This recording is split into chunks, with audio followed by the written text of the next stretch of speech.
Hello दोस्तों, स्वागत है आप सभी का PYQ एकेडमी में। फ्रेंड्स, कैसे हैं आप सभी? उम्मीद है अच्छे होंगे और आपने चैनल को लाइक शेयर और सब्सक्राइब किया होगा। नहीं किया है तो अभी जाकर चैनल को लाइक शेयर और सब्सक्राइब करें और बेल आइकन को प्रेस करके रखें ताकि कोई भी नोटिफिकेशन हो तो आप तक पहुंच पाए।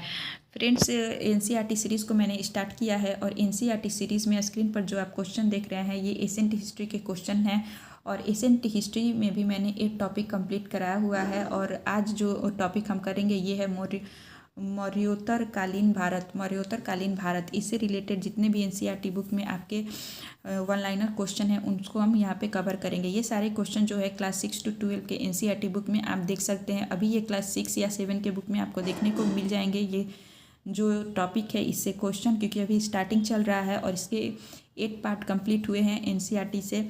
बहुत सारे स्टूडेंट हैं जिनको NCERT बुक पढ़ने का टाइम नहीं मिल पाता है तो वो यहाँ से वन लाइनर कंप्लीट कर सकते हैं।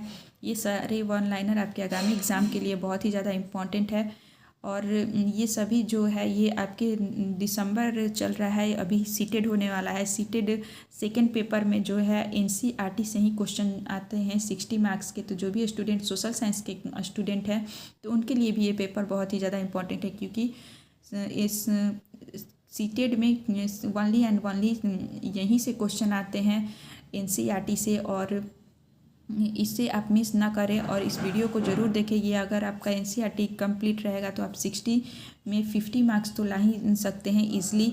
और 70 BPSC होने वाला है, TRE 4 होने वाला है, बहुत सारे एग्ज़ाम होने वाले हैं। इन सभी के लिए ये वीडियो बहुत ही ज़्यादा इंपॉर्टेंट है। तो देर नहीं करते हैं और वीडियो को स्टार्ट करते हैं। फर्स्ट में है कि राजा कनिष्क के शासनकाल के दौरान दरबारी चिकित्सक थे। तो राजा कनिष्क के शासनकाल के दौरान दरबारी चिकित्सक चरक थे। नेक्स्ट है कि योग दर्शन के प्रवर्तक थे। तो महर्षि पतंजलि जो थे योग दर्शक के प्रवर्तक थे। कनिष्क प्रथम के शासनकाल के दौरान ब्लैंक प्रथम आयुर्वेद विद्वान रहता था। तो चरक जो थे ये प्रथम प्रसिद्ध आयुर्वेद विद्वान थे जो कि कनिष्क प्रथम के शासनकाल के दौरान उनके दरबार में रहते थे। नेक्स्ट है कि कुषाण मूलतः निवासी थे। तो चीनी तुर्किस्तान के वो निवासी थे। विक्रम संवत प्रारंभ हुआ तो 57 ईस्वी पूर्व में विक्रम संवत पूरा स्टार्ट हुआ। नेक्स्ट है कि खगोलविद वराहमिहिर और कवि कालिदास ब्लैंक के दरबार का हिस्सा थे।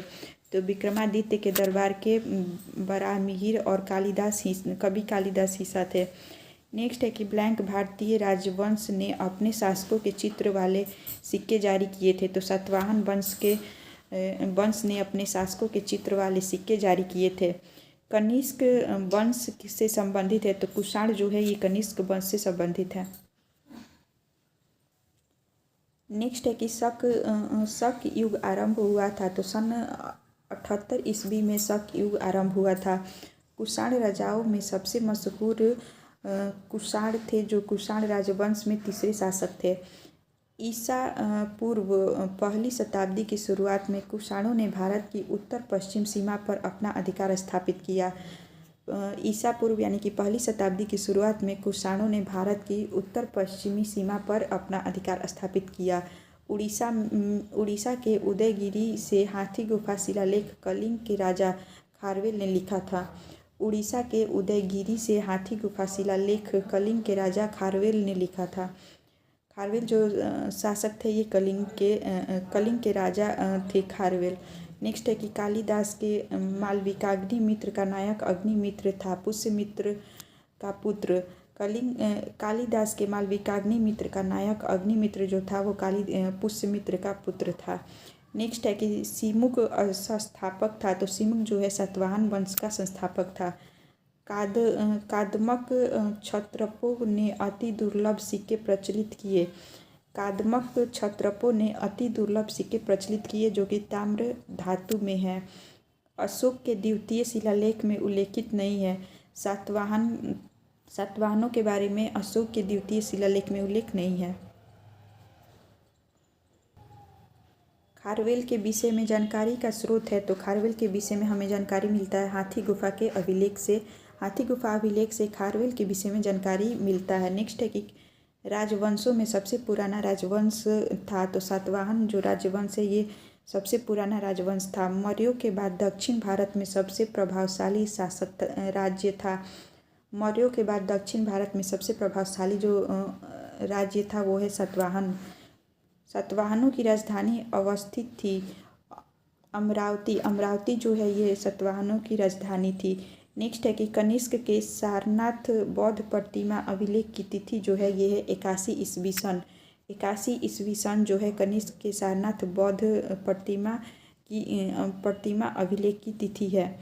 नेक्स्ट है कि बुद्ध का सिक्कों पर अंकन हुआ है, तो बुद्ध का सिक्कों पर अंकन कनिष्क के शासनकाल में हुआ है। नेक्स्ट है कि उत्तरी तथा उत्तरी पश्चिमी भारत में सर्वाधिक संख्या में तांबे के सिक्कों को जारी किया था, कुषाणों के द्वारा जारी किया गया था। नेक्स्ट है कि काव्य शैली का प्राचीनतम नमूना अभिलेख में मिलता है, तो काठियावाड़ के रुद्रदामन में काव्य शैली का प्राचीनतम नमूना अभिलेख मिलता है। नेक्स्ट है कि प्राचीन भारत में नियमित रूप से सोने के सिक्के चलाए, तो कुषाण जो है प्राचीन भारत में नियमित रूप से सोने के सिक्के चलाए।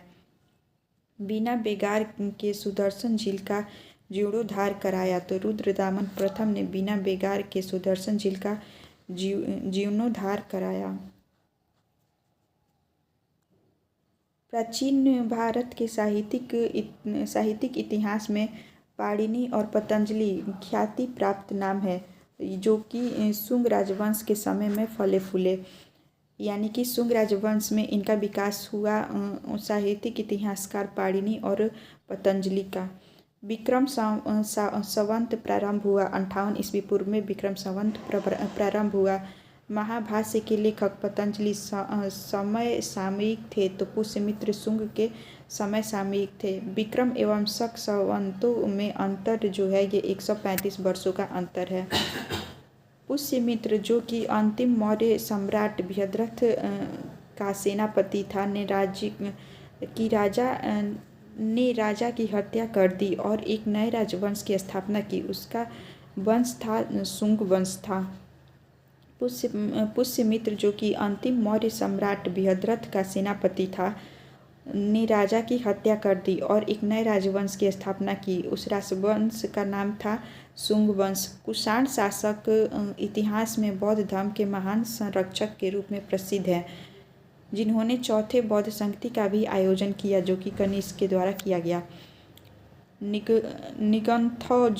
निगंथौजा राजवंश द्वारा भारत के मणिपुर राज्य पर शासन किया गया था।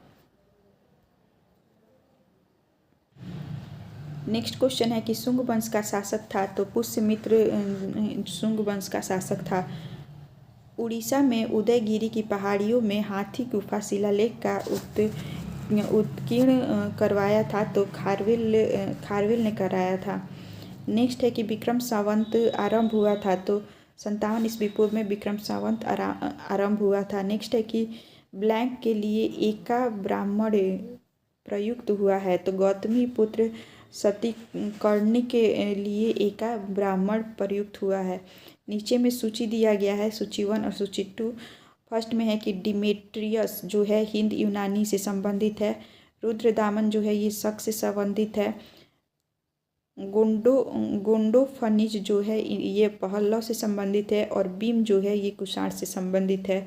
डिमेट्रियस का संबंध हिंद यूनान से है। रुद्रदामन का संबंध शक से है। गोंडोफनिज जो है इसका संबंध पहलव से है और लास्ट जो है बीम का संबंध कुषाण से है। तो फ्रेंड्स इस प्रकार से कुछ पॉइंट्स से एनसीईआरटी के इम्पोर्टेंट पॉइंट्स को यहाँ पे हमने डिस्कस किया और इसके बाद हम नेक्स्ट टॉपिक जो है इसे कंप्लीट करेंगे, प्राचीन भारत पर विदेशी आक्रमण। इससे संबंधित नेक्स्ट सारे पॉइंट्स होंगे जो आपके एनसीईआरटी बुक में दिए गए हैं। अगर आपको वीडियो पसंद आया हो तो चैनल को लाइक शेयर और सब्सक्राइब कीजिएगा। मिलते हैं नेक्स्ट वीडियो में। Thank you.